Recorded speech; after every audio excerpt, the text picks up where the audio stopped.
Good morning students. Secondary activities द्वितीय क्रियाकलाप के अंतर्गत जो क्वेश्चन आते हैं,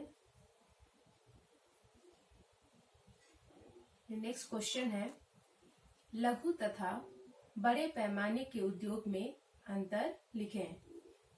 right the difference between small scale industries and large scale industries. बड़े पैमाने के उद्योग, जैसे कि हम लोग जानते हैं, पिछले क्लास में हम लोगों ने पढ़ा है कि बड़े पैमाने के उद्योग में उत्पादन का कार्य बड़ी मशीनों के द्वारा या स्वचालित मशीनों के माध्यम से किया जाता है और इसमें उत्पादन भी अधिकतम होता है एवं लाभ भी अधिकतम होता है। बड़े पैमाने के उद्योग की जो विशेषताएं हैं, जिनमें फर्स्ट है, इनमें अनेक प्रकार के कच्चे पदार्थों का प्रयोग किया जाता है और इन कच्चे पदार्थों या रॉ मटेरियल्स को दूर दराज के स्थानों से भी मंगाया जाता है। इनमें अधिक मात्रा में चालक शक्ति की आवश्यकता होती है, मतलब मशीनों को चलाने के लिए अधिक एनर्जी की शक्ति की आवश्यकता होती है। नेक्स्ट जो पॉइंट्स है, इनकी जो विशेषताएं हैं, कैरेक्टरिस्टिक्स हैं, बड़े पैमाने के उद्योग में अधिक पूंजी की आवश्यकता होती है। नेक्स्ट, अधिक संख्या में सस्ते एवं कुशल श्रम की आवश्यकता होती है। कुछ कारखानों में हजारों की संख्या में श्रमिक कार्य करते हैं। क्योंकि उत्पादन का कार्य भी अधिक होता है, तो वस्तुओं के उत्पादन के लिए अधिक श्रम की आवश्यकता होती है। इनमें अच्छे किस्म की वस्तुओं का निर्माण होता है और खासकर वस्तुओं की गुणवत्ता पर विशेष ध्यान दिया जाता है। इनका प्रबंध काफी जटिल होता है, क्योंकि संपूर्ण प्रबंधकों, स्वामी, मजदूर एक क्रम में बांटकर किया जाता है, ऑर्गेनाइज करके किया जाता है, ताकि उत्पादन का कार्य अच्छे तरीके से हो सके, सरल तरीके से हो सके और उसकी जो गुणवत्ता है वो बनी रहे।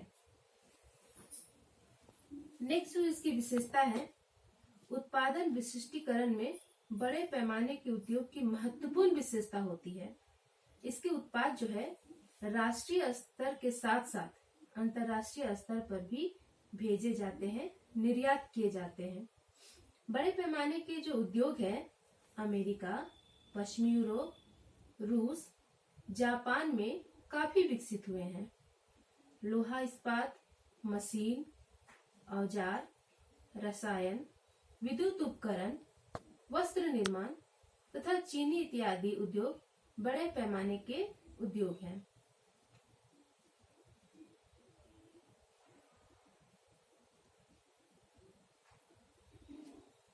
चूंकि पिछले क्वेश्चन में हम लोगों ने कुटीर और लघु उद्योग में अंतर पढ़ा, तो लघु उद्योग का हम लोग डिटेल में अध्ययन किया है, इसलिए यहाँ मैंने सिर्फ बड़े पैमाने के उद्योग का डेफिनेशन और उनके विशेषताओं के बारे में डिस्क्राइब किया। आसानी से आप इसको लिख सकते हैं और आपको समझने में आसान हो, इसलिए मैं फिर से एक बार रिवाइज कर देती हूँ लघु उद्योग को। लघु उद्योग छोटे पैमाने पर होता है, जबकि बड़े पैमाने के उद्योग बड़े पैमाने का उद्योग है। लघु उद्योग में ऊर्जा से चलने वाली साधारण मशीनों का प्रयोग किया जाता है, जबकि बड़े पैमाने के उद्योग में अति आधुनिक एवं ऊर्जा से चलने वाली स्वचालित मशीनों का प्रयोग किया जाता है। लघु उद्योग में कम पूंजी एवं कम श्रम की आवश्यकता होती है, जबकि बड़े पैमाने के उद्योग में अधिक पूंजी एवं अधिक श्रम की आवश्यकता होती है। कुछ कारखानों में हजारों की संख्या में श्रमिक कार्य करते हैं। लघु उद्योग स्थानीय बाजार से कच्चे पदार्थ जो होते हैं, रॉ मटेरियल होते हैं, नहीं मिलने पर दूर के स्थानों से भी उसे प्राप्त किया जाता है। इसी प्रकार बड़े पैमाने के जो इंडस्ट्रीज होते हैं, उनके लिए भी रॉ मटेरियल्स जो है दूर दूर दराज के क्षेत्रों और खासकर अन्य देशों से भी वस्तुओं को आयात किया जाता है, इंपोर्ट किया जाता है। लघु पैमाने के जो उद्योग होते हैं उनकी गुणवत्ता पर, क्वालिटी पर विशेष ध्यान नहीं दिया जाता है, जबकि बड़े पैमाने के जो उद्योग होते हैं, लार्ज स्केल इंडस्ट्री के जो प्रोडक्ट्स होते हैं उनकी क्वालिटी पर विशेष ध्यान दिया जाता है, समय समय पर उसकी जांच भी की जाती है। लघु पैमाने के जो उद्योग है, स्मॉल स्केल इंडस्ट्री के उद्योग जो है उनका प्रबंध, मैनेजमेंट बिल्कुल सिंपल या साधारण होता है, जबकि बड़े पैमाने के जो उद्योग हैं, लार्ज स्केल इंडस्ट्री के जो कारखाने वगैरह होते हैं उनका प्रबंध, मैनेजमेंट काफी जटिल होता है और काफी बेहतर तरीके से एक हायरार्की में, एक क्रम वाइज किया जाता है। लघु पैमाने के जो उद्योग होते हैं, इनके जो प्रोडक्ट्स होते हैं उनको स्थानीय बाजार में बेचा जाता है, जबकि लार्ज स्केल इंडस्ट्री के जो प्रोडक्ट्स होते हैं उनको स्थानीय बाजार के साथ साथ दूर दराज के स्थित देशों में भी इसका व्यापार किया जाता है, अन्य क्षेत्रों में भी उनको निर्यात किया जाता है, एक्सपोर्ट किया जाता है। अतः हम कह सकते हैं कि जो लार्ज स्केल इंडस्ट्रीज के प्रोडक्ट्स होते हैं उनका नेशनल, इंटरनेशनल ट्रेड दोनों होता है। इस तरह से अंतर को आप, जिस तरह से क्वेश्चन आते हैं, कितने मार्क्स के क्वेश्चन आते हैं, उनको ध्यान में रखकर आंसर लिखिए।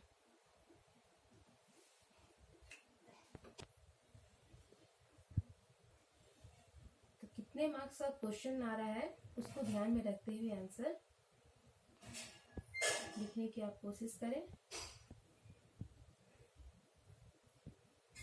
नेक्स्ट क्वेश्चन है, विश्व के विकसित देशों के उद्योगों के संदर्भ में आधुनिक औद्योगिक क्रियाओं की मुख्य प्रवृत्तियों की विवेचना कीजिए। Discuss the major trends of modern industrial activities specially in the developed countries of the world.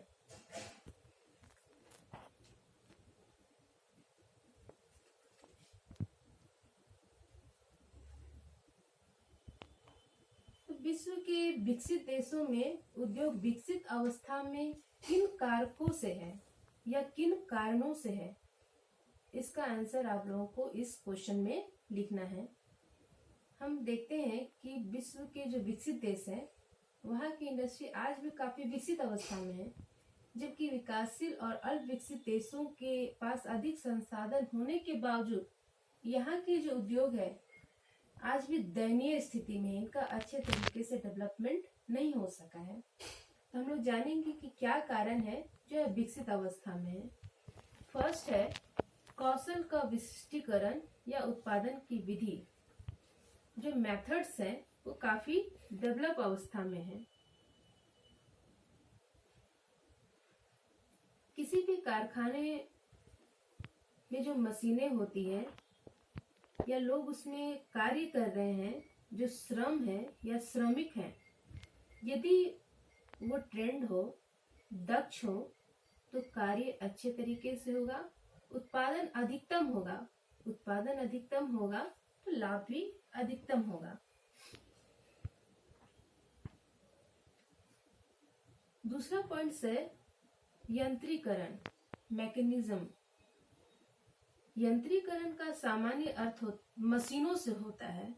जब उत्पादन पूर्णतः मशीनों के द्वारा होता है तो उद्योगों का मशीनीकरण हम कह सकते हैं, जिनमें स्वचालित मशीनें भी आते हैं, कंप्यूटर इत्यादि भी आते हैं। लेकिन इसके बावजूद इन मशीनों को, स्वचालित मशीनों को, कंप्यूटर को मानव के द्वारा ही नियंत्रित किया जाता है। अंतर सिर्फ इतना है कि मशीनों के द्वारा जो कार्य किए जाते हैं वो काफी परफेक्शन के साथ में किए जाते हैं, काफी अच्छे तरीके से उनका संचालन होता है, कार्य कम समय में अधिक से अधिक हो सकता है। नेक्स्ट है प्रौद्योगिकी नवाचार, टेक्निकल इनोवेशन। समय समय पर रिसर्च, डेवलपमेंट, उद्योगों की क्या समस्याएं हैं, उनका समाधान कैसे किया जाना चाहिए। यदि इन समस्याओं पर विचार करके नए रिसर्च किए जाए, नए मॉडल तैयार किए जाए और इनके माध्यम से कारखानों का विकास कार्य को ध्यान में रखा जाए तो किसी भी कारखाने का डेवलपमेंट हो सकता है। और यही कारण है कि जो विकसित देश हैं, इन देशों में समय समय पर नए नए रिसर्च, नए नए तरीके के मॉडल्स, नए नए तरीके के इक्विपमेंट्स इत्यादि के माध्यम से उत्पादन का कार्य किया जाता है, जिससे उत्पादन अधिकतम होता है और लाभ भी अधिकतम होता है। नेक्स्ट जो महत्वपूर्ण पॉइंट्स है वो है संगठन का ढांचा या स्तरीकरण करना। यदि किसी भी कार्य का एक संगठन बना दिया जाए, उसका स्तरीकरण किया जाए कि किस डिपार्टमेंट में किस तरह का कार्य किया जाना चाहिए, इसका नियंत्रण कैसे किया जाना चाहिए, इस तरह से लाभ भी अधिकतम होगा।